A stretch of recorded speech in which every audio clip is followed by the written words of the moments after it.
what is our education system not doing that it should be doing? And you can answer this, K through 12 or higher ed. There seems to be a disconnect with the current state of the education apparatus and what is required to have a successful, purpose-driven life.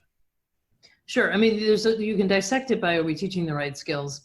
Frankly, I don't know, but we are focused on myopically on things we can prove. Things we can prove is also things we can automate. So we test and pride ourselves on math and science scores. When you look at the ways in which we are evaluating our students, we're doing it based upon a very thin slice of what they can do. And if you look at the Gallop data on engagement, kindergarten through, I think, second or third grade, you've got like 74% of the students are actively engaged, excited about learning because they're free to explore.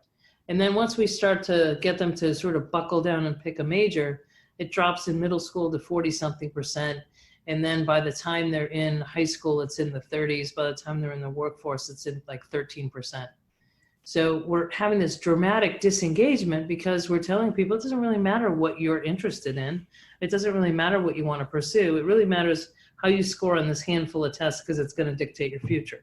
So I think we ought to be doing kind of extending some of the stuff we do in kindergarten, looking at some of the stuff in Montessori, inquiry-based learning, social emotional intelligence, more divergent thinking, more design thinking type stuff, more project-based learning, fewer standardized tests, less standardized testing, and less of a focus on picking your future self at an age in which you don't have the resources to pick a future self, and you're picking debt that could last generations, and not generations, decades.